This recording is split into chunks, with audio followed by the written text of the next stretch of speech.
નમસ્તે મિત્રો, હું છું સિદ્ધાર્થ છાયા.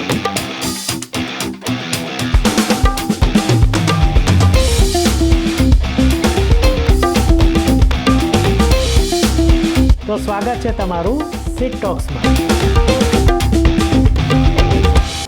નમસ્તે મિત્રો, અને પોડકાસ્ટ ડાયરીઝના નવા પાનામાં તમારું સ્વાગત છે. અને આપણે જાણીએ છીએ એમ અહીંયા આપણે ગુજરાતી મનોરંજન ઉદ્યોગ તેમજ ગુજરાતના અન્ય જે કાર્ય કરવાના ક્ષેત્રો છે એમાંથી નવા નવા મહેમાનોને મળીએ છીએ. આજે આપણી સાથે એક વરિષ્ઠ ગુજરાતી કલાકાર જીતેન્દ્રભાઈ ઠક્કર, આપણે બધા એમને ઓળખીએ છીએ. નમસ્તે. અને મારા જેવા વ્યક્તિ જે પીજ દૂરદર્શનથી જોડાયેલા છે આ ઉદ્યોગને જોવામાં અને માણવામાં, એમને તો જીતેન્દ્રભાઈની બધી ઘણી સિરિયલ્સ, નાટકો અને કહેવાય ને કે મૂવીઝ બધું યાદ હશે. તો જીતેન્દ્રભાઈની યાત્રા જે આટલા બધા વર્ષોની છે, કેટલા વર્ષોની છે એ જીતેન્દ્રભાઈ આપણને પોતાને જ કહેશે.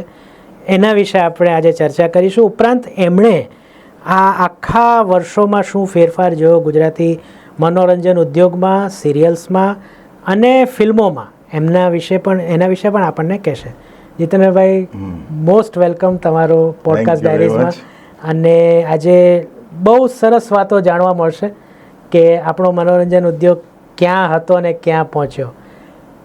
ટોટલ કેટલા વર્ષ થયા તમને? મેં હમણાં જ 31 ઓગસ્ટે 50મા વર્ષમાં કલાક્ષેત્રે પ્રવેશ કર્યો. અચ્છા. એટલે આમ 1974થી, એટલે મારા ઉંમર જેટલો. હા, 1974થી અમદાવાદમાં કમર્શિયલ નાટકો કરવાની શરૂઆત કરી. ઓકે. એ પહેલાં હું 70થી અમદાવાદમાં આવ્યો અને નાટક કરતો, પણ એ કોઈ નોંધ લેવાય નહીં. બરાબર છે. સ્ટ્રગલ પીરિયડ કહેવાય. પણ 74માં જે નાટક કર્યું અને ધીરે ધીરે એમાં સફળતા મળતી ગઈ, એટલે 50 વર્ષ મને થયા આ ફિલ્ડમાં. નાટક પછી ધીરે ધીરે સિરિયલો આવવા માંડી, પછી ફિલ્મો અત્યારે છે. એટલે આમ ત્રણેય જે ફિલ્ડ કહેવાય કલાના, નાટ્ય કલાના, એમાં મારો અનુભવ છે. બરાબર. કામ તો તમે કીધું કે 70માં હું અમદાવાદ આવ્યો, તો એ પહેલાં ક્યાં હતા તમે? મારા ફાધર શિક્ષક. અચ્છા. અને પરિસ્થિતિ એવી ઘરની કે કયું ગામ હતું? નોકરી કરવી જ પડે. અમારું મહેસાણા જિલ્લાનું હારીજમાં મારા પપ્પા સૌથી પહેલાં શિક્ષક થયા. મારું મોસાળ પણ નાનું ગામડું હારીજની પાસે, દૂધખા ગામમાં મારો જન્મ થયો મોસાળમાં. પપ્પાએ એસએસસી થઈને તરત જ નોકરી લીધી હારીજમાં, અને ત્યાં જ મારો ઉછેર થયો. પછી સહેજ સમજણો થયો એટલે પપ્પા પાટણ ગયા, કારણ કે એમને એસએસસી થઈને તરત નોકરીએ લાગેલા અને ભણવાના બહુ જ શોખીન, પણ આર્થિક પરિસ્થિતિને કારણે એ નોકરી કરતાં કરતાં ભણવા માંડ્યા. પછી એમને BA કરવાનું મન થયું એટલે પાટણ ગયા. પાટણથી પછી BEd કરવાનું મન થયું એટલે 1 વર્ષ માટે વિસનગર ગયા. ત્યાંની સંસ્થાએ છૂટ આપી કે તમે ભણો. એમ કરતાં કરતાં પછી પાટણથી પાલનપુર ગયા. પાલનપુરમાં MA કર્યું, MEd કર્યું, અને એમની ઈચ્છા હતી ત્યાં સુધી ભણ્યા, અને PhD પણ એમને સ્ટાર્ટ કર્યું.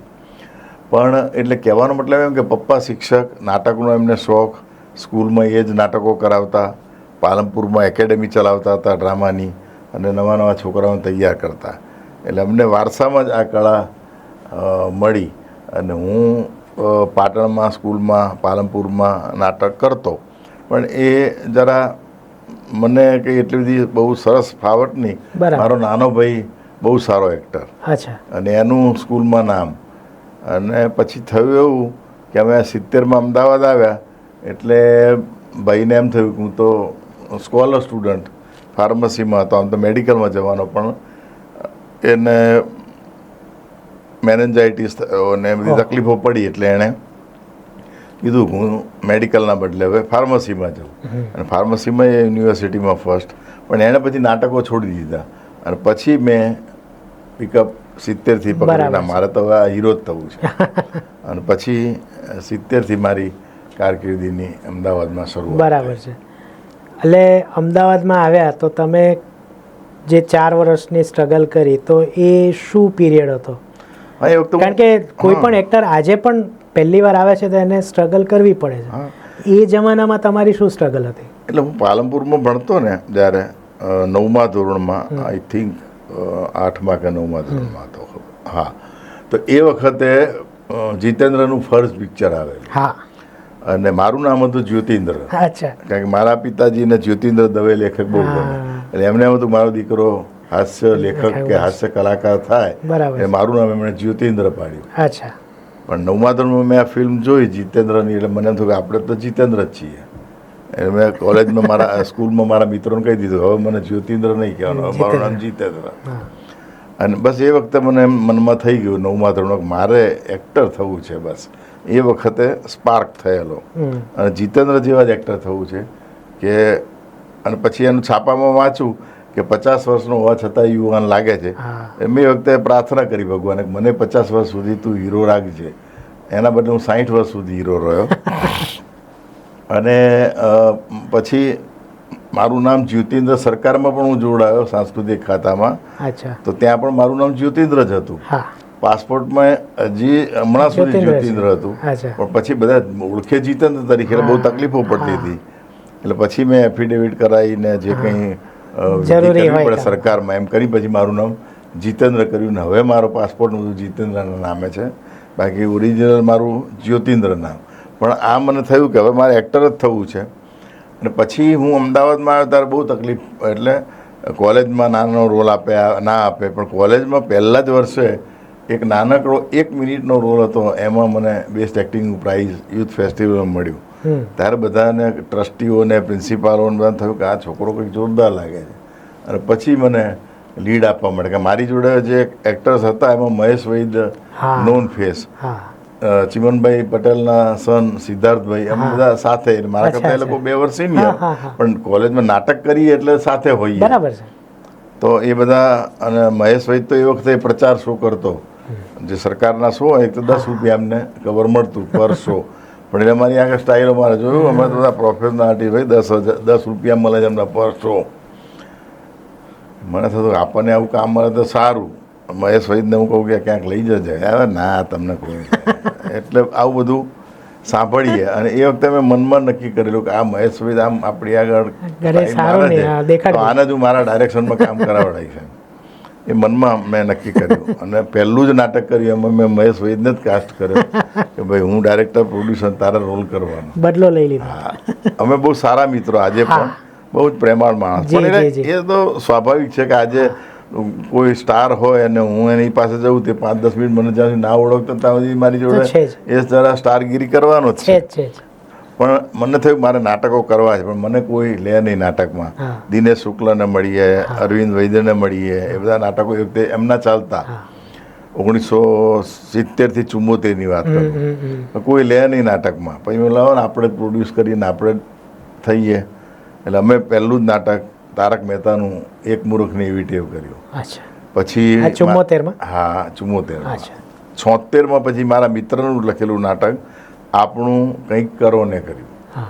એમાં કલાકારો કોણ હતા અત્યારના જે શ્રેષ્ઠ કહેવાય, હર્ષદ શુક્લ, અન્નપૂર્ણા શુક્લ, હરીશ વૈદ્ય, પછી મહેશ વૈદ્યને પણ રિપ્લેસમેન્ટમાં લીધેલા, રૂપાંગ મહેતા, નિલેશ સેવક, દીપ્તિ જોશી બ્રહ્મભટ્ટ, સુભાષ બ્રહ્મભટ્ટના વાઇફ, અને હું.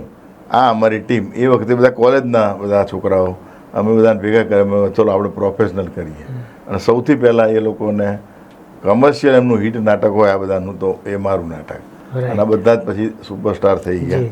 અને હમણાં જ અમે આખી ટીમ એ મળી ગઈ, આપણે 50 વર્ષ થયા આપણા નાટકને, તો આપણે આખી ટીમ મળીએ, બધા સાથે અમે હમણાં જમ્યા અને જૂની વાતોને વાગોળીએ.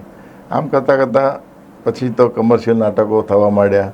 મારા નાટકો હિટ થઈ ગયા. પહેલું જ નાટક સિલ્વર જ્યુબિલી, ગોલ્ડન જ્યુબિલી, પછી નાટકો ચાલ્યા, પછી સિરિયલોનો યુગ આવ્યો, પછી ફિલ્મો ચાલી. તમે જે નાટકો કર્યા એમાં સૌથી, એટલે તમારા જ પ્રોડ્યુસ કરેલા યાદગાર હતા તો જેને કહે ને કે એનાથી મોટી હિટ એક મોટું થયું નથી, એ કયું નાટક? એટલે મારું ડિરેક્ટ કરેલું કહી શકાય. પ્રોડ્યુસ તો પછી હું સરકારમાં જોડાયો એટલે નહોતો કરતો, પણ મારા મિત્ર રમેશ અમીન, અર્પણ સંસ્થા, એના લગભગ મેં 14 થી 15 નાટકો ડિરેક્ટ કર્યા, અને બધા જ સુપરહિટ.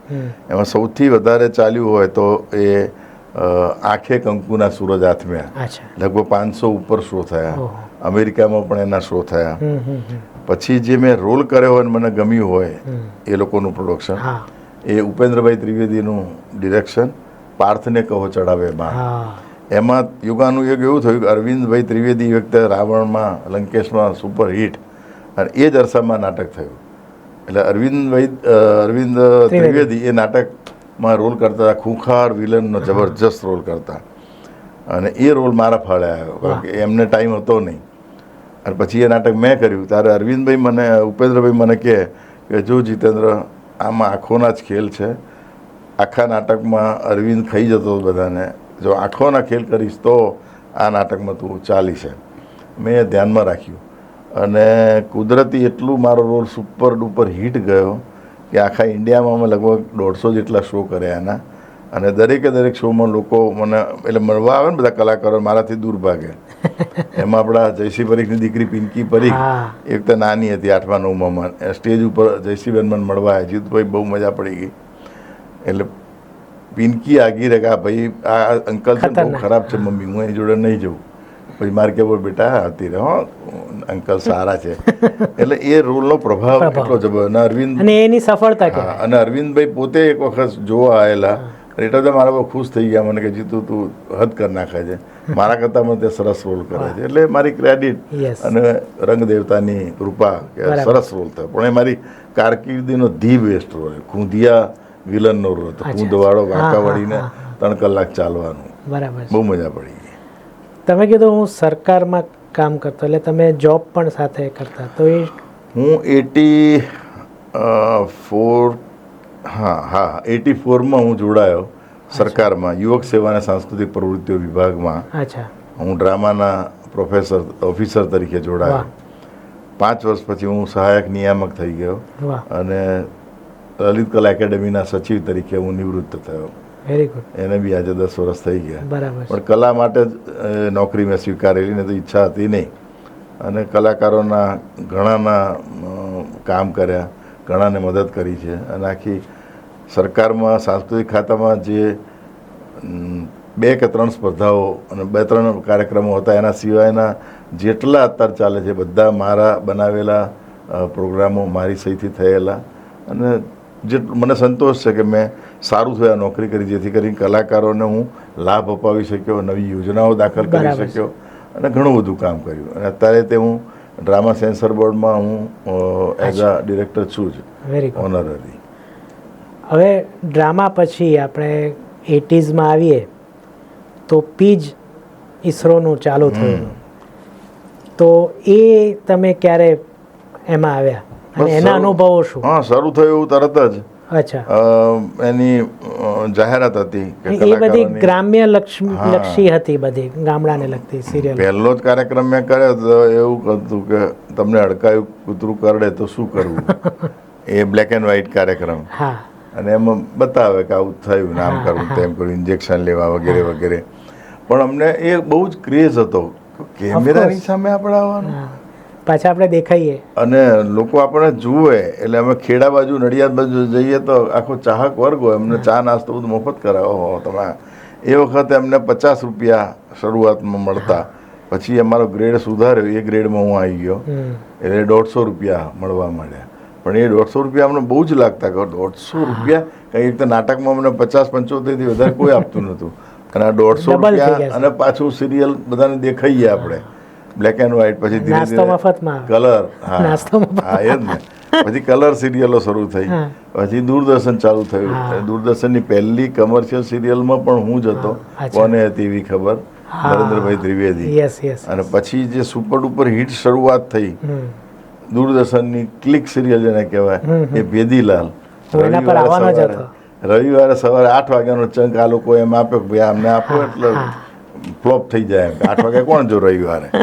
પણ મારી એપિસોડ પહેલો થયો પછી લોકો સાહેબ બ્રશ કરતાં કરતાં 8 વાગે જોતા હતા, એવું મને કેટલાય લોકોએ કીધું. અને અમેરિકા જવું, લંડન જવું, ક્યાંય પણ ગયો તો મારા એ ભેદીલાલ, પછી ઝંઝા, એના ચાહકો એટલા બધા મને મળે. સાહેબ અમે તો નાના હતા ત્યારથી તમને જોતા હતા, આવો આવો આમ. એટલે બહુ મજા પડે. ભૂલતો રહું તો પછી કંઈક બુધવારે કે ગુરુવારે શિફ્ટ થઈ હતી કદાચ. હું ના, એ બીજી સિરિયલ હશે. આ તો કોન્સ્ટન્ટ હું દીવ સિરિયલ તો રવિવારે જ 8 વાગ્યાનો ચંકો તો 8 થી 8:30 આવે. હવે ભેદીલાલ જેમણે જોઈ હશે એમને તો ખબર હશે, પણ આપણે એને ફરીવાર યાદ કરીએ. મને કે રીતના એ સિરિયલ યાદ છે કે તમારું ડ્રેસઅપ હતું એ દરેક એપિસોડમાં બદલાય, કલર બદલાય, રહે એક જ, ટોપી એ જ હોય, તમારો જે એ ટોપ અને પેન્ટ. તો આવું એટલે એ સમયમાં આવી, હું કહું છું, આવી અક્કલ બહુ ઓછી જોવા મળતી ડ્રેસિંગ બાબતે. તો આ કેવી રીતના નક્કી થયું? મને પહેલેથી જ કપડાનો તો બહુ જ શોખ. આજની તારીખમાં ઇન્ડસ્ટ્રીમાં મને એમ કે તમારા જેવું વોર્ડરોબ કોઈનું નહીં હોય. અને જ્યારે કોલેજમાં હું ભણતો ત્યારે એક તો રાજેશ ખન્નાનો બહુ ક્રેઝ હતો. તો રાજેશ ખન્નાનું ફિલ્મ લાગે અને એના જે કપડાં હોય બીજા દિવસે મેં સીવડાયેલા જ હોય. એટલે જીતેન્દ્રમાંથી પછી હું રાજેશ ખન્નામાં કન્વર્ટ થઈ ગયો. કોલેજમાં બધા પછી મને રાજેશ ખન્ના કહેતા. પછી પાછું પાસપોર્ટમાં તકલીફ ના પડે એટલે પછી જીતેન્દ્ર નામ ચાલુ રહે. એટલે એ કપડાનો બહુ જ શોખ. પછી ભેદીલાલ કેરેક્ટર મારી જ લખેલી સિરિયલ ડાયરેક્ટર હતો એટલે મને વિચાર આવ્યો કે કંઈક આમાં ભેદીલાલમાં કરવું પડે. એટલે પછી મને થયું કે આવી રીતે ટોપી, જબ્બો અને સુરવાલ ત્રણે એક જ કલરનું. એના માટે હું સ્પેશિયલ બોમ્બે મનીષ માર્કેટમાં ગયો. ત્યાં એ વખતે ઇમ્પોર્ટેડ આવું સિલ્ક મળતું. અચ્છા, કપડું મળતું. હા, કપડું. અને ત્યાંથી એ હું જેટલા કલર હતા 10-12 કલર એ બધા કલર લઈ આવ્યો અને 6 મીટર ને 1 મીટર ટોપી, 7 મીટર કાપડ, 12 જબ્બા, 12 ટોપી, 12 સુરવાલ સીવડાયા. અને 13 એપિસોડની સિરિયલ હશે. કદાચ એક રિપીટ થયો હોય. હા, લોકોને મજા પડી ગઈ કે આ કંઈક નવું હતું. અને એમાં મેં એક નવું એ લાવ્યો કે સિરિયલ તો નવી હતી, એક તો કોઈ દિવસ ગીતો બીતો આવતા નહીં, પણ એની અંદર મેં એક એપિસોડમાં આખું ગીત મૂક્યું. ગીત મેં એક લાખિયા બ્રધર્સ પાર્ટી ફેમસ હતી, એ લાખિયા પાસે ગીત કમ્પોઝ કરાવડાવ્યું. સ્ટુડિયોમાં કદાચ પહેલી વાર કોઈ નિર્માતાએ ગીત કર્યું હશે. એ ગીત આખું રેકોર્ડ કરાવડાવ્યું અને એ પિક્ચરાઇઝ કરવા માટે મેં બોમ્બેથી કોરિયોગ્રાફરને બોલાયા કે જે સંજય દત્તને બધાને કોરિયોગ્રાફી કરતા. એમને બોલાવ્યું. મને ડાન્સ નથી આવડતો, હવે તમારે કમાલ કરવાનો. અને એ માણસે કેમેરા ટેકનિક ને મને થોડું શીખવાડે એમ કરતાં હું ને જેમિની ત્રિવેદીનું ગીત એ આજે પણ લોકો ફોરવર્ડ કરીને જુએ છે, સર્ચ કરીને યુટ્યુબમાંથી. હવે તમે જે કીધું ને એનો જવાબ કદાચ તમે જ આપી દીધો કે 8 વાગ્યાનો સ્લોટ આપ્યો કે ભાઈ કોઈ જુએ નહીં, પણ જ્યારે આટલી મહેનત લાગે, આટલું તમે ટેકનિકલી વિચારો, તો એ સમયના દર્શકને પણ આટલું ક્વોલિટી કન્ટેન્ટ ગમતું, આજનાને તો ગમે જ છે. તો એ સાબિત થાય છે તમે આટલી મહેનત કરી, ગાંઠના પૈસા ખર્ચ્યા બધી બાબતમાં, ડ્રેસિંગથી માંડીને મ્યુઝિક, કોરિયોગ્રાફર, બધું. તો એ સાબિત થાય છે. તો એના કોઈ અનુભવ યાદ છે ભેદીલાલના? કોઈ ભેદી અનુભવ? હા, ભેદીલાલના એમાં મેં એવું નક્કી કર્યું, કપડાની સાથે સાથે એવું કરેલું કે એપિસોડિક વાર્તા હતી. અને એવું હતું કે દરેક એને જાસૂસ હતો ને, ભેદીલાલના લગ્ન નથી થતા. લગ્ન કરવા માટેના પ્રયાસો હોય છે. 13 એપિસોડમાં બધા ભાઈબંધ શીખવાડે કે તું છાપામાં જાહેરાત આપ. એટલે પેલો જે મિસ્ટર યોગી હતું એ ટાઈપનું. મિસ્ટર યોગી પછી આવ્યું. બેઝિક આઈડિયા મારો, એવું કહી ના શકે એને મારી કોપી મારી. એ સરસ, કેતનભાઈ તો સરસ ડિરેક્ટર. પણ એમાં મેં અમદાવાદની જે શ્રેષ્ઠ 13 અભિનેત્રીઓ કહેવાય, 13 એમાં દરેક એપિસોડમાં ડિફરન્ટ હતું. એટલે લોકોને એમ થાય દરેક એપિસોડમાં શ્રેષ્ઠ અભિનેત્રીઓ એને પણ મેં લીધેલી. અને બીજું એવું થયું કે એક એપિસોડ દરમિયાન મારા ભાઈના મિસિસનું અકાળે અવસાન થયું.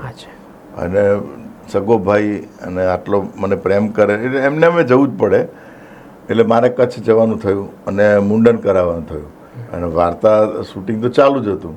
તો પછીના એપિસોડમાં હું મારું અઠવાડિયાનું કામ પતાવી, એક એપિસોડ જમા હતો એટલે એટલું ચાલી ગયું. પછી આવીને તરત મેં મારા જે વાળ હતા ઓરિજિનલ એવી વીગ બનાવડાવી અને પછીના લગભગ 2-3 એપિસોડ બીજો ખર્ચો, યસ, એપિસોડ બીજા 2-3 જે કર્યા એ વીગ પહેરીને કર્યા. લોકોને જણાય આ કંઈક ચેન્જ થયો, પણ લોકો મજા કરતા કશે વીગ તો હશે, ગમે ત્યાં કાં હશે પહેરી. બરાબર છે. પણ એ એટલે જેને કહેવામાં સો મસ્ટ ગો ઓન, કલાકારની જિંદગીમાં દુઃખ આવે એની સાથે ઓડિયન્સને લેવા દેવા નથી.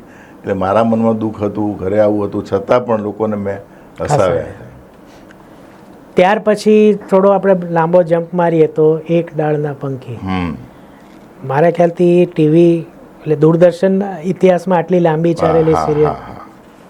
તો એ કોન્સેપ્ટ તમારી પાસે કેવી રીતના આવ્યો અને એના અનુભવ શું? હા, એમાં એક ડાળના પંખીમાં એવું હતું કે એનો જે પ્રોડ્યુસર ડાયરેક્ટર દૂરદર્શનની સિરિયલ પોતાની હતી પંકજ ચૌહાણ, એ મારો વિદ્યાર્થી. મારી જે સરકારીમાં હું જોડાયો પહેલાં મારી પાલડીમાં ગુજરાતની કદાચ સૌથી પહેલી એક્ટિંગ સ્કૂલ એ મારી હતી, પાલડીમાં સ્કૂલ ઓફ એક્ટિંગ.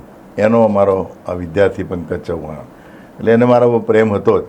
એટલે એણે મને કીધું કે સર આ સિરિયલ હું શરૂ કરી રહ્યો છું, તમારો સપોર્ટ જોઈશે. મેં ભલે.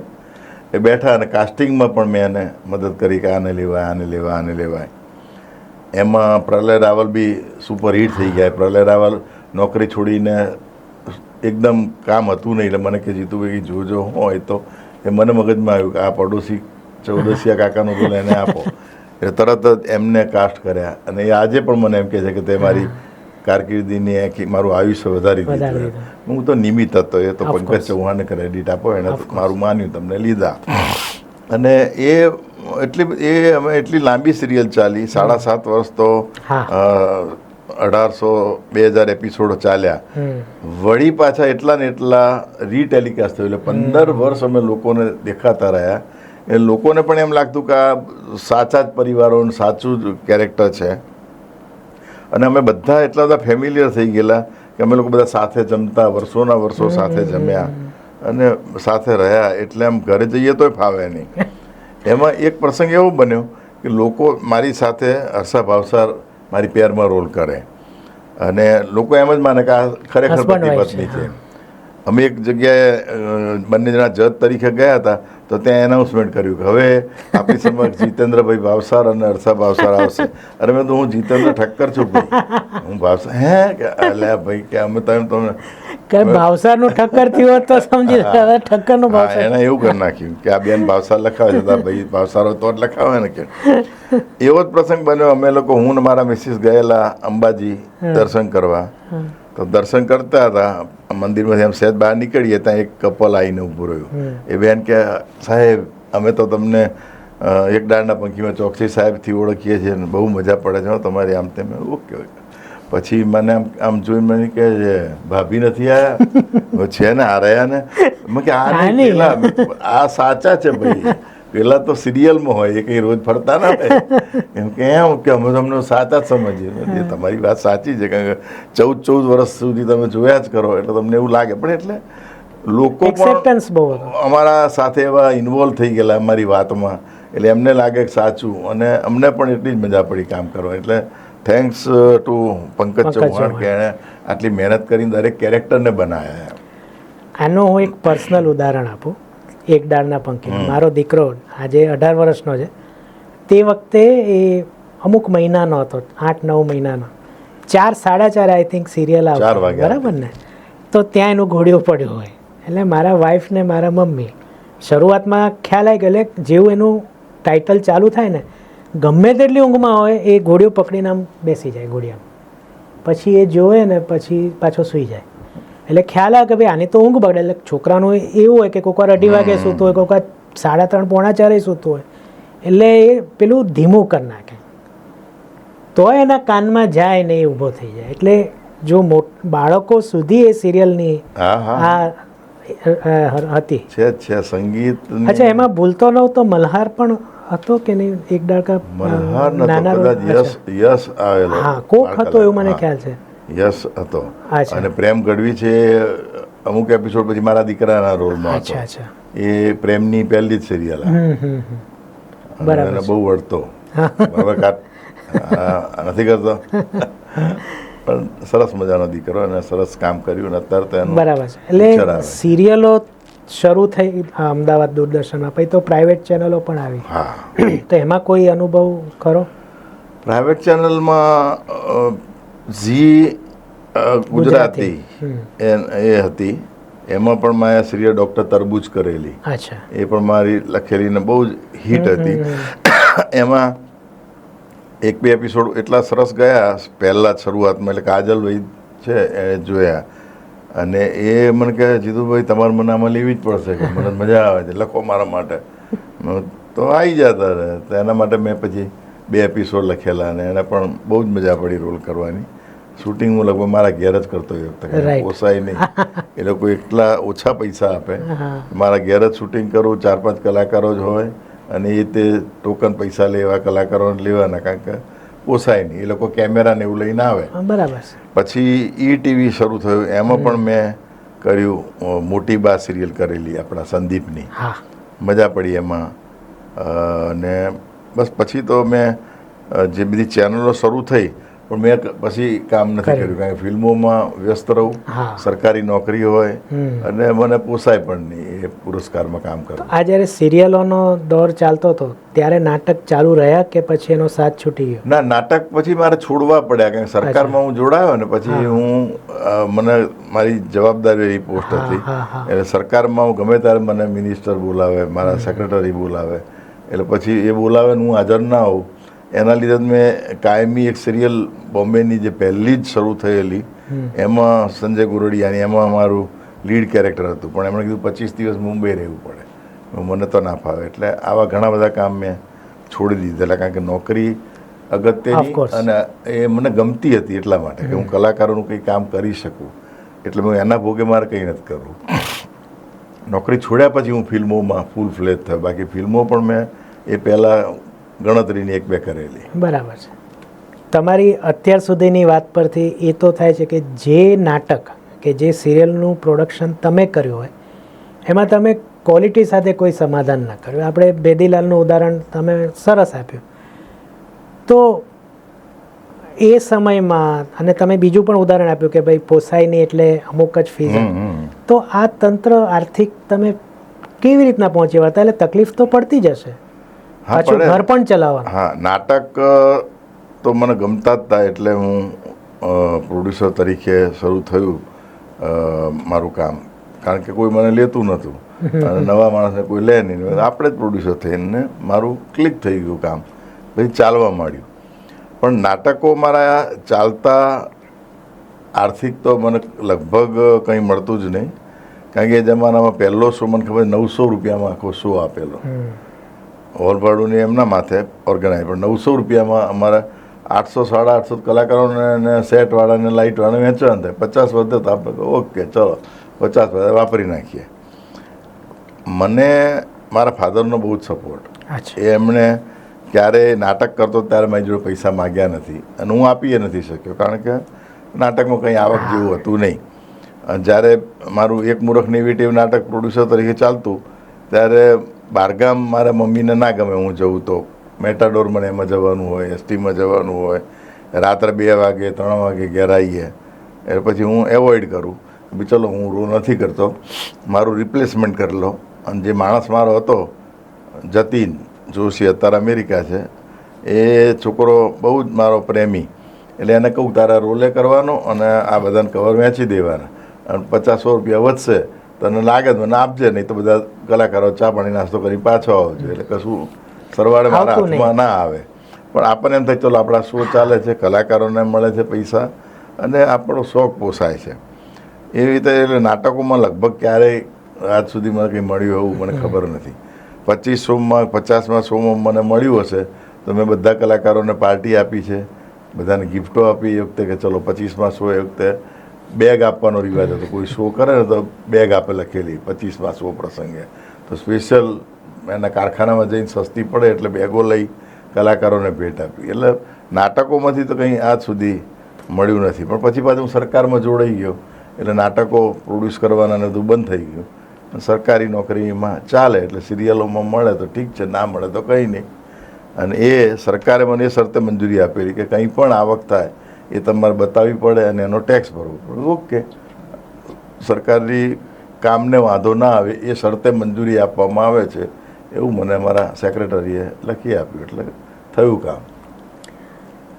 હવે આપણે ફિલ્મો તરફ આવીએ તો ફિલ્મોની સફર તમારી ક્યારથી શરૂ થઈ? આજે તમને જોઈએ જ છીએ, પણ સૌથી પહેલી ફિલ્મ ગુજરાતી તમે કઈ કરી? એમાં મને ફિલ્મોના શૂટિંગ જોવાનો ને તો પહેલેથી જ રસ હતો. મને યાદ છે કે હું રાજ કપૂર સાહેબ જીવતા હતા ત્યારે લાગવગ લગાડી ઓળખાણ કાઢી તારકનાથ ગાંધી, રાજેશ ખન્નાના સેક્રેટરી હતા, બરાબર. એમને અમારે ફેમિલી રિલેશન, એમણે કીધું તારક અંકલ મારે બધા શૂટિંગો જોવા જવું છે, કંઈક કરી દો ને વ્યવસ્થામાં. કાંઈ તું બોમ્બે હું કરી દઈશ. તેમણે ચિઠ્ઠી લખી આપી મને બાબુભાઈ થીબા, અને બાબુભાઈ એટલે મોના થીબાના પપ્પા, અને એ આરકે સ્ટુડિયોમાં મેનેજર કે કોઈ સારી પોસ્ટ ઉપર હતા. એમને લખી આપ્યો અને બાબુભાઈ થીબાએ મને લખી આપ્યો દરેક સ્ટુડિયો ઉપર ચિઠ્ઠી કે અમારા ગેસ્ટ છે એમને જોવા દેજો. અને હું એ વખતે કોલેજના પહેલા જ વર્ષમાં હતો, એટલે લગભગ 16-17 વર્ષનો હતો અને મને શોખ. એ વખતે શૂટિંગો બધા જોવા હું શત્રુઘ્ન સિંહાનું, જીતેન્દ્રનું જોયું શૂટિંગ. જીતેન્દ્રને મળ્યા? હા, જીતેન્દ્ર તો ઘેર ગયો હતો મળવા. એટલે વાત કરી તમારું નામ છે, ફોટો છે, બધું. અને હજી જવાની ઈચ્છા ખરી. ટૂંક સમયમાં આ વર્ષમાં જ જઈશ. અચ્છા. પ્રવીણ કોટકને એમને સારા સંબંધ છે. પ્રવીણ કોટક અમારા સંબંધી થાય. રાઈટ. એટલે એમના થ્રુ જ જીતેન્દ્ર અહીંયા આવ્યા જ્યારે ત્યારે એમને બંગલે જ મળ્યો હતો. બરાબર. અને હવે એમના ત્યાં જવું છે. પછી એ રીતે ફિલ્મોમાં એ બધા શૂટિંગો જોયા. એટલે એ વખતે જ રસ હતો કે જવું. અને એ વખતે અમદાવાદમાં શૂટિંગો થવાનું નવું શરૂ થયું. બાકી તો બરોડામાં શૂટિંગ ચાલે ગુજરાતી ફિલ્મોના. અને એ વખતે અસરાનીજીનું નસીબદાર ફિલ્મનું શૂટિંગ અહીંયા ચાલે અને આપણે પેલા પ્રેક્ષકો તરીકે પહોંચી ગયા જોવા. અને સ્ટાઇલ તો હતી જ આપણી પહેલથી, કપડાં બપડા તો અપ ટુ ડેટ જ જવાનું. આશ્રમ રોડ ઉપર હતું મારે ખ્યાલે. એ મેં મૂવી જોયેલું છે નાનપણમાં. હા, બધા જે થિયેટર્સ હતા ને લાઈન બંધ, ત્યાં એક સીન હતો. રાગીણી એ બધા હતા અને આપણે પહોંચી ગયા. એટલે કંઈક ડાયરેક્ટરને મારામાં રસ પડી ગયો છે કે લાગે છે સ્માર્ટ. તો કે બાપુ સૂટ પહેરીને આવી જાય પાર્ટી સીનમાં. એટલે 1-2 સીનમાં પાર્ટી સીનમાં આપણે એન્ટ્રી મારી દીધી. પૈસા વિચાર કોઈ આપે છે નહીં. આપણે ફિલ્મમાં આવ્યા અને અસરાની સાહેબ જોડે આપણે પાછું સારા સંબંધ થઈ ગયા. એટલે અસરાની કોઈ પણ ફિલ્મ આવે તો આપણી એન્ટ્રી હોય. એટલે ભાઈબંધી થઈ ગઈ કહેવાનો મતલબ. અને હું એમને સાચવતો એવું. અને પછી તો પહેલો ચાન્સ સરસ જે કહેવાય અંતિમ ઈચ્છા ફિલ્મ, એ મારા મિત્ર જ હતા પ્રોડ્યુસર. મને કહે તું નાટક में अच्छा काम करते हो, फिल्म में आ जाओ. ચલો. તો કિરણ કુમાર, વિક્રમ ગોખલે અને એ 3 હીરો અને 2 વિલન. એમાં હું ફિરોઝ ઈરાની વિલન. એમાં મારો રોલ મેં બેટઅપ મને મજા પડે એટલે મેં જબરજસ્ત બનાવેલો. અને એના કેમેરામેન જે હતા એ સાજન પિક્ચરના ડાયરેક્ટર લોરેન્સ ડિસોઝા, એની first film as a DOP. અને એ મને જોઈને ખુશ થાય, સાલા તું આગે નીકળી જાયગા. જોરદાર. હું એમના ઘેર પણ ગયેલો. સાજન પિક્ચર હિટ ગયું ત્યારે સુધાકર બોકાડે જોડે પણ બહુ જ મારે સારા ઘર જેવા સંબંધ થઈ ગયેલા. લોરેન્સ ડિસોઝા બધાની સાથે બેઠા. પણ એ પિક્ચર મારું સુપર ડુપર હિટ. અને પ્રાણ સાહેબ મારો આદર્શ. એટલે એની જ કોપી મેં અંતિમ ઈચ્છામાં મારેલી વિલનમાં. સ્ટાઇલથી એમ બીડી અંદર કરવું, પાછી બીડી બહાર કાઢવું, થૂકવું. અને મારી સામે દિનેશ હિંગુ ને બધા ઘણા બધા કલાકારો. એટલે મારો રોલ સુપર ડુપર હિટ હતો. છાપાવાળાએ પણ મારો જ રોલ વખાણેલો કે આ રંગભૂમિનો કલાકાર મેદાન મારી જાય છે. મારી એન્ટ્રી ઉપર લોકો પૈસા ઉછાળતા. એ મેં પહેલી વાર જોયું જેના લોકો ઉપર હું ઉછાળતો હતો. અને કિરણ કુમાર કે સાલા ये तेरे घर के आदमी बैठे हैं पैसे फेंकने के लिए. मैंने बोला साला मेरे पास पैसा नहीं, मैं कहाँ से फीकवाऊंगा. ये तो प्यार है लोगों. કેવો સંતોષ થાય કે આપણે જે કરી ચૂક્યા છે કોઈ માટે, કોઈ આપણા માટે કરે. જબરદસ્ત. એટલે બહુ જ મજા પડી ગઈ. ઓહો, આપણે લોકો ઉપર ઉછાળતા હતા. જીતેન્દ્રની એન્ટ્રી આવે કે પ્રાણ સાહેબની એન્ટ્રી આવે, પૈસા ફેંકીએ. આજે મારી એન્ટ્રી ઉપર પૈસા એલએન ટોગીઝ, લક્ષ્મી ટોગીઝમાં એ થિયેટરમાં લાગેલું. પણ મજા પડી ગઈ. પછી હું સરકારમાં જોડાયો એટલે ફિલ્મો લગભગ બંધ કરી દીધી. અને મને મજા નથી આવતી એ વખતની જે વાર્તાઓ હતી. એ યુગ હતો આખો. પણ હવે મેં કીધું આપણે નોકરી કરવાની છે, ક્યાં હવે આમાં જઈએ. અને મને રસ પણ નહોતો. પછી હું સીધો નોકરી છોડ્યા પછી પહેલી જ મારી આ છેલ્લો દિવસ એવી મને જબરજસ્તી કરાવડાવી. કારણ કે આનો અભિષેક શાહ કાસ્ટિંગ ડિરેક્ટર. અને અભિષેકને સૌથી પહેલું 8મા ધોરણમાં ઇનામ મેં આપેલું. નાટકમાં ઇનામ આપ્યું હતું. પછી કોલેજમાં આવ્યો ત્યારે બી મારા હાથે તૈયાર થયેલો. એટલે મને કે સર તમારા રોલ કરવો જ પડશે. છોડને ભાઈ આ બધા નવા છોકરાઓ છે અને મારા દીકરાના બધા ભાઈબંધો યશ ને મલ્હાર બધા મારા દીકરાની જોડે ભણે. હું નથી કરવું યાર, મજા નહીં આવે છોકરાઓ જોડે કામ કરવાની. કારણ કે બિચારા બધા મસ્તી ધમાલ કરતા હોય મારાથી પછી એમને શરમમાં રહેવું પડે કે ના ના કર. રોલ પણ એવો હતો, એમ જબરજસ્ત કરાવડાયો રોલ. અને મને કે આ જ કરો. એટલે ડિરેક્ટરની કમાલ. ડિરેક્ટરે મને 5-6 રીટેક કરાવડાયા. સર આ નહીં, આમ જોઈએ, આમ જોઈએ, આમ જોઈએ. એ જે પહેલો સીન કરે ને ટેલિફોનવાળો, બહુ જ રીટેક કર્યા. પછી થયા પછી એને એટલી બધી મજા પડી ગઈ કેડી. વાહ દોસ્ત, મજા પડી ગઈ. એમાં તમારું ને મલ્હારનું ટાઈમિંગ હા. જે અસર ઊભી કરી ને Yes, અને yes. આવું એક બહુ કહેવાય ચૂકેલી વાત છે કે પંચ ત્યારે જ લેન્ડ થાય જ્યારે ટાઈમિંગ હોય. હા હા અને તમારા બંનેના યસ અને લોકો એમને મારો સાચો દીકરો જ માને છે. હા. અને શરૂઆતમાં એમાં એનાઉન્સમેન્ટ પણ થતા તમારા વાઈફ ભાવસર મેમ જ હતા કે નહીં? હે તમારા વાઈફનો ના. રોલ હા એ હર્ષા ભાવસર જ હતી. એટલે પાછું પેલા હા. એમને વાઈફ ગણી લીધા, મલ્હારને એટલે દીકરો કે આ ગણી મલ્હાર દીકરો એમનો જ લાગે. અને થતું એવું કે લીધો. ઘણા ઠાકર બધા અને ઠક્કર. હા છાપામાં લખાય ને તો મલ્હાર ઠક્કર લખાય. હા. પછી એનાઉન્સમેન્ટમાં બી મારી હાજરીમાં મલ્હાર ઠક્કર હાજર છે. મલ્હાર કે ભાઈ હું ઠાકર છું, ઠક્કર નથી. તો કે આ તમારા પપ્પા છે ને જીતન, એ તો કે પિક્ચરમાં પપ્પા સાચા નથી. અને એના પપ્પા એટલે રજની ઠાકર, એ મારો ખાસ મિત્ર. એટલે મેં એને કીધું મેં કીધું, ભાઈ તારો છોકરો છે ને તું એફિડેવિટ કરાવી લે, નહીં તો મને મફતમાં મળી જશે. આવો મસ્ત અમે હસીએ. તમને કહું, હમણાં જ એક પોડકાસ્ટ જોયું મલ્હારનું, એમાં આ સવાલ હતો કે તમને ઠાકરની જગ્યાએ ઠક્કર કહે તો તમને કેવું લાગે? કે હવે ચલાવી લઈએ છે એમ. હા. અને એની હમણાં યુટ્યુબમાં જ મેં જોયું હા. મલ્હાર ઠક્કરનું રેસ્ટોરન્ટ એમ કરીને કોઈ લખેલું. તો મેં એક સ્ક્રીનશોટ લઈને પપ્પા મોકલ્યા, મલ્હાર ઠક્કરનું રેસ્ટોરન્ટ લખેલું છે. હજી કરાવી લો.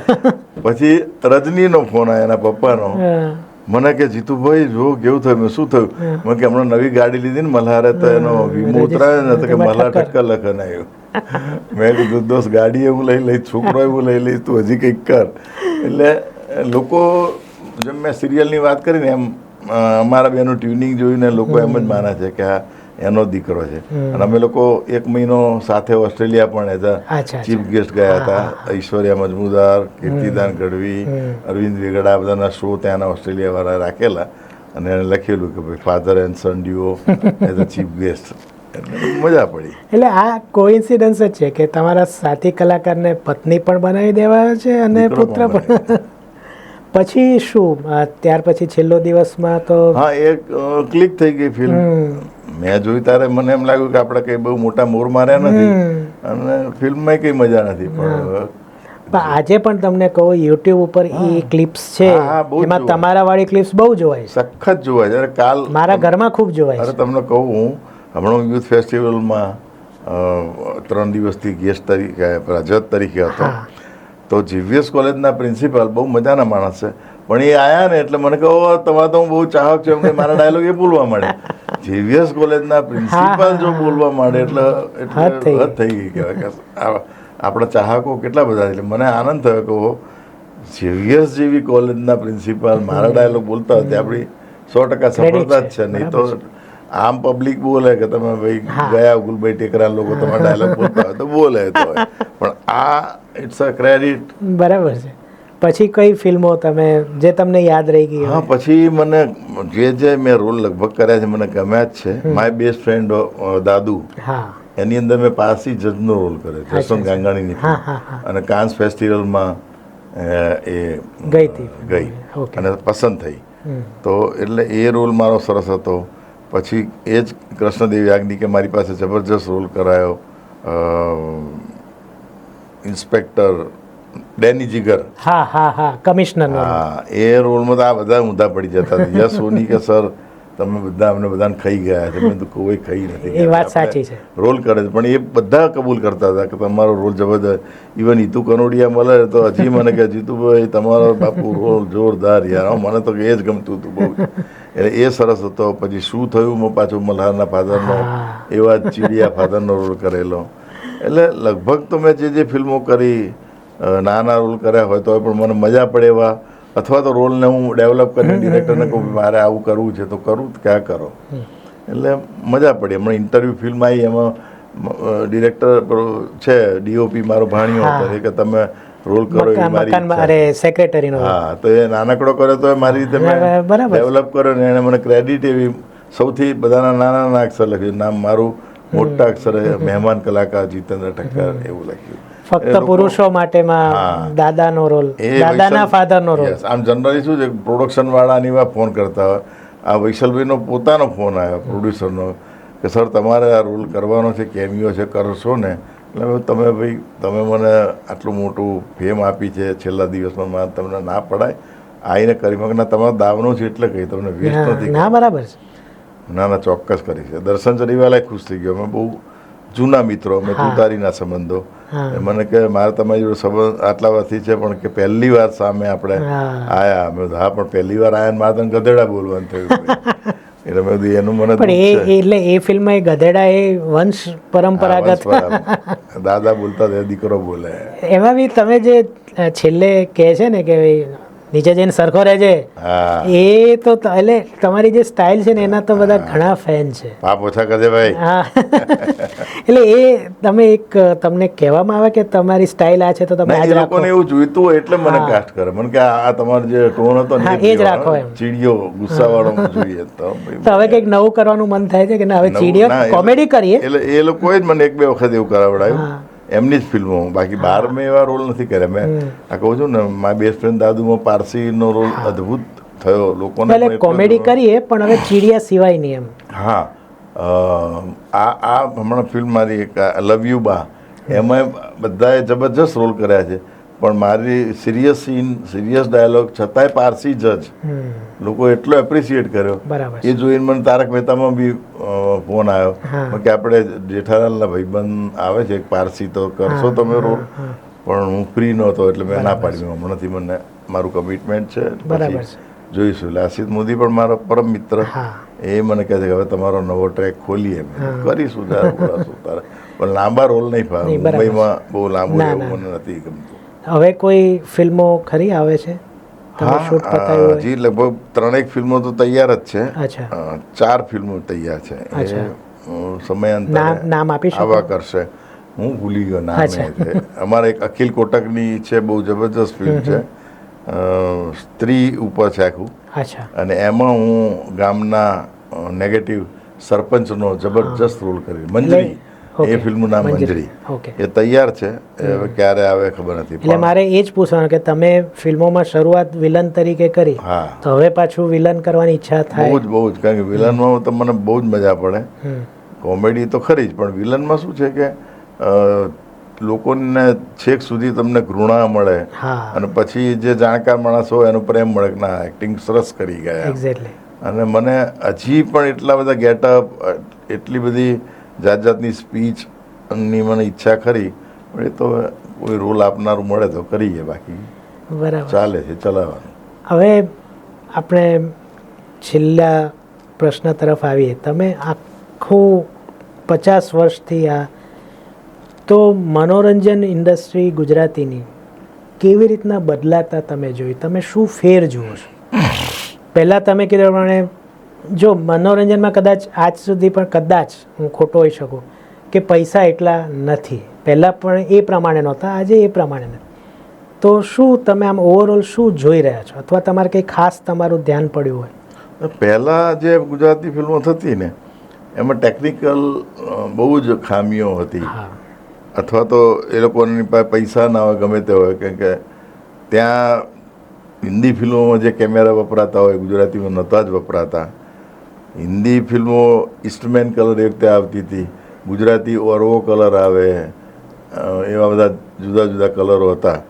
પછી જો ઈસ્ટમેન કલર બનાવી હોય ત્યારે તો આમ લખાય ખાસ કે પહેલી Gujarati Eastman colour film, 70 mm cinema scope, આવું બધું પ્રચાર થતા. એટલે એ વખતે એ અદ્ભુત ગણાતું ગુજરાતી ફિલ્મો માટે. અચ્છા, મેં 2-4 જે ગુજરાતી ફિલ્મો એ વખતે કરેલી, તો મેકઅપમાં બી ઠેકાણા ના હોય. જે ઉપેન્દ્રભાઈ હોય, નરેશ કનોડિયા કે જે મુખ્ય કલાકારો હોય એના સ્પેશિયલ મેકઅપ મેન ને એવું હોય. બાકી જે અમારા જેવા નાના રોલ કરતા હોય એને તો પેલો ઉચડા ફેરવીને મોકલી દે, અમારું મોઢું હોય એના કરતાં વિચિત્ર લાગે. પછી જો ડાયરેક્ટર આપણે ઓળખીતો હોય ને જોવે, અરે ભાઈ બરોબર નહીં દીખતા, એસા ક્યું કિયા, એવું થયેલું. એસ.જે. તાલુકદાર મારા મિત્ર, એટલે મારા ફાધરના વિદ્યાર્થી પાલનપુરના, અને એ ડાયરેક્ટર થયા. અરુણા ઈરાનીની લગભગ બધી જ સફળ ફિલ્મોના ડાયરેક્ટર એસ.જે. તાલુકદાર. મને શોખ, એટલે મને કહે ચલો જીતુભાઈ આવી જાઓ, તમે રોલ કરો. એટલે 1-2 ફિલ્મો રોલ કર્યો. એટલે પેલાને એમ કે આ કોઈ એક્સ્ટ્રા આવ્યો છે, તે મને મેકઅપ ઘસી માર્યો. હું તો ગયો. પછી પેલા એ જોયું કે અરે ભાઈ કિસને કિયા મેકઅપ, એસા ક્યું હે? અરે સર, અરે કરો બરાબર છે. ફરીથી મારો મેકઅપ કરીને સરસ અરુણાબેનની સાથે સીન હતો, છેલ છબીલી સોનલ. તો છેલ છબીલી ગુજરાતણ, છેલ છબીલી સોનલ, એ બધી ઘણી બધી ફિલ્મોમાં મેં નાની નાની એન્ટ્રીઓ કરી. પણ એટલે એ મેકઅપોમાં એવું ચાલતું, કેમેરામેન હોય કે ડિરેક્ટર હોય કે એ પાછા અમુક વારસાગત આવી જતા, એટલે એમાં બી એટલું બધું કંઈ સારું મને લાગતું નહોતું. પછી જે ફિલ્મો અત્યારે આવવા માંડી એમાં શું છે, ડિજિટલ થઈ ગયું, એટલે તમને તરત રિઝલ્ટ સામે જોવા મળે.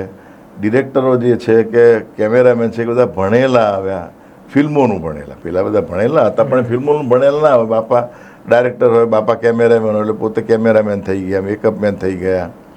જ્યારે આજે મેકઅપમેન પણ એટલો ભણેલો, ટેકનિકલી જાણકાર કે આ રોલ છે તેને આ જોઈશે, એના પર સ્ટડી કરે, ડાયરેક્ટર પાસે જુએ કે ના આ ના ચાલે, લુક ટેસ્ટ કહેવાય, કપડાના ટેસ્ટ થાય, આ બધું. એટલે અત્યારે જે હિન્દી ફિલ્મોમાં છે એ જ ગુજરાતી ફિલ્મોમાં છે, એમાં જે કેમેરા વપરાય છે એ જ આપણી ફિલ્મોમાં વપરાય છે. એટલે હવે જે સ્તર હતું એ જબરજસ્ત થઈ ગયું. તમે જુઓ, ફિલ્મો પણ આપણી સુપર ડુપર હિટ જવા માંડી છે. નેશનલ લેવલે એની નોંધ લેવાય કે ઓસ્કારમાં પણ નોમિનેશન્સ થાય છે. એટલે ટેકનિકલી બહુ જ પરફેક્ટ થઈ ગઈ છે. પહેલાં દાખલા કે હું કામ કરતો તો ડિરેક્ટર છે એ જે શીખવાડે એમાં મને એમ લાગતું બરાબર નથી, તો હું ક્યારેક કહું સર આમ કરીએ તો કે હા બરાબર કરો. જ્યારે અત્યારના જે ડિરેક્ટર છે એમાં હું લગભગ કંઈ બોલતો જ નથી, કારણ કે એ લોકો ઘેરથી મારા કરતાં સારું વિચારીને આવ્યા હોય અને પરફેક્ટ જ હોય. એટલે મને એમ લાગે ના પરફેક્ટ જ છે, આમાં હું બોલવા જઈશ તો કંઈક બગડશે, એના કરતાં એ જે કરે છે કરવા દો. એને ખબર છે કે જીતેન્દ્ર ઠક્કર આ સીનમાં આ રોલમાં સારા લાગશે તો મારી જોડે એવું જ કામ લે, અને પછી હું એના કરતાં 10 ગણું ચડિયાતું આપું તો એ ખુશ થઈ જાય. પણ મારે મારું ડાપણ એમાં હું કરવા જાઉં તો હું ના ચાલું, કારણ કે અત્યારે આ લોકો પરફેક્શનવાળા માણસો આવે છે, સારી જ ફિલ્મો બનાવે છે. 2-4 ફિલ્મો ખરાબ આવે એટલે ઇન્ડસ્ટ્રી ખરાબ છે, ગુજરાતીવાળા બોગસ બનાવે છે, જરાય નથી. એવું નથી. તમે છેલ્લા પ્રશ્ન સાથે પૂરું કરીએ તો ગુજરાતી ફિલ્મ ઇન્ડસ્ટ્રીને તમે નેક્સ્ટ 5 વર્ષમાં ક્યાં જુઓ છો? મને એવું લાગે છે કે હજી જબરજસ્ત ઇન્ડસ્ટ્રી ગ્રો થશે, કારણ કે બહુ જ સારા વિષયો સાથે ફિલ્મો બની રહી છે અત્યારે, મારા ધ્યાનમાં છે. અને કલાકારો પણ એટલા સરસ મંજાયેલા તૈયાર છે. આપણો યશ છે, મલ્હાર છે, કે મિત્ર ગઢવી છે, કે પેલો પ્રેમ ગઢવી છે, તો આ બધા છોકરાઓ એ પણ ભણેલા છે ડ્રામાનું અને સરસ તૈયાર થઈને આવે છે. ડિરેક્ટરો પણ, રાઇટર્સ પણ નવા વિષયો સાથે. આપણો આ છોકરો રામ મોરી એ મારી વર્કશોપનો વિદ્યાર્થી, રાઈટ. એટલે આવા બધા છોકરાઓ. આપણો નિરેન એ પણ મારી વર્કશોપનો વિદ્યાર્થી, જે સ્ત્રી 2 લખી અને સુપર ડુપર હિટ થઈ ગઈ. પહેલું નાટક મારી માર્ગદર્શન હેઠળ લખેલું. આજે પણ એ કહે છે કે અમારા બધા આવા ગુરુઓના કારણે આજે છીએ. તો એની ક્રેડિટ છે અને એની મહેનત છે. પણ કહેવાનો મતલબ શું છે કે આ બધા આપણા છોકરાઓ જો હિન્દી ઇન્ડસ્ટ્રીમાં પણ આટલું નામ કાઢતા હોય તો ગુજરાતીમાં તો એ લોકો સરસ વસ્તુ આપણને આપશે જ. અને મને 100% શ્રદ્ધા છે. અને જ્યારે કોઈ આવો સારો વિષય લઈને આવે મારી જોડે, ત્યારે હું પછી કોઈ પૈસાની વાત છોડ, ઓકે ડન, તમે સરસ કામ કરો છો, મારો સહયોગ છે. બાકી લાખ રૂપિયા આપે તો મને ના ગમે તો હું ઘેર આરામ કરવામાં વધારે માનું કે પરિવાર સાથે માણી હવે બધા ઘણું કામ કર્યું. એટલે ફ્રી ટાઈમમાં તમે માત્ર ને માત્ર કોઈ જેવો પાનના ગલ્લે બેસવાનું નહીં, ચાની કીટલીએ ક્યારેય નહીં જવાનું. ભલે મેં નવરી બજાર લખી, મને રેકોર્ડ મળે, પણ હું નવરી બજારમાં જરાય રસ ધરાવતો નથી. ફ્રી ટાઈમમાં શું કરો? માત્ર ને માત્ર પરિવાર સાથે આનંદ. બરાબર. કોઈ શોખ ખરો? કોઈ કશા જ શોખ નહીં, નાટક સિવાય, એક્ટિંગ સિવાય કોઈ શોખ નહીં. મૂવીઝ જોતા હશો? એ થિયેટરમાં પિક્ચર બધા જ જોવાના. Very good. પણ ઘરે મારા ઘેર બધી ચેનલો બધું જે OTT કહેવાય મારા દીકરાના કારણે રાખ્યું છે, હું જોતો નથી. બરાબર. થિયેટરમાં જઈને જ જોવાનું અને એ જ મજા આવે. અમે લોકો 2-3 વખત થિયેટરમાં ભેગા થઈ ગયા છીએ, એટલે એ વાત તો છે જ. ચાલો જીતેન્દ્રભાઈ, બહુ મજા આવી અને બહુ અવનવી વાતો જાણવા મળી. ખાસ કરીને હર્ષાબેન અને મલ્હારની જે કનેક્શન છે એ તો અદ્ભુત રહ્યું અને બહુ મજા આવી. તો બસ આપણે ફરીથી કોઈક નવા વિચાર સાથે કોઈક વખત મળીશું. પણ તમને ખૂબ ખૂબ શુભેચ્છાઓ. Thank you very much. અને અમને આ જ રીતના એન્ટરટેન કરતા રહો અને આવા નવા રોલ, ખાસ કરીને વિલનના 1-2 રોલ તમારા હજી હા બીજા બે આવે મારી ઈચ્છા છે એવી મારી કે પણ કોઈ ઈચ્છા છે. નિર્માતાઓ મારો Yes. ઉપયોગ કરે યસ તો 100% તો હું બસ એ નેશનલ જે એવોર્ડ લઉં of એવી course. મારી પાસે બધી વસ્તુઓ છે. ઓફકોર્સ. તો એ જોતા હોય તો એમને પ્લીઝ જીતેન્દ્રભાઈને કોઈ સરસ વિલનમાં હા, કાસ્ટ એવું હોય કરો. તો ક્રૂર. સંદીપ પટેલની ઓછાયો સિરિયલ જોજો. ઓકે. તમે સાહેબ બધાને ભૂલી જશો કે એટલો મેં ખતરનાક ખુખાર વિલનનો અને રોલ એ સમયમાં તમે હતા, હસમુખભાઈ હતા, આ હા. બધા કોમેડી પણ કરી જાણે ને વિલન પણ હા કરી હા જાણે. હા એ પ્રકાર. ચોક્કસ. ચાલો તો મળીએ ફરીથી. આ પોડકાસ્ટ તમને જરૂર ગમ્યું હશે. જીતેન્દ્રભાઈને તમે ક્યાં જોયા છે, શું એમના તમે મળ્યા હો તો શું અનુભવ છે એ મને કોમેન્ટમાં જરૂર કહેજો. આવતા બુધવારે આપણે કોઈ નવા ગુજરાતીને મળીશું જે પોતાના ક્ષેત્રમાં જાણીતા હશે અને પંડિત હશે, માનીતા હશે. તો બસ ત્યાં સુધી જોતા રહો સીટ ટોક્સ અને ચેનલ સબસ્ક્રાઈબ કરી દો. મળીએ ત્યાં સુધી સિદ્ધાર્થ શાહને આજ્ઞા આપો. નમસ્કાર. અને તમને બધાને મારા તરફથી કાયમની જેમ આવજો.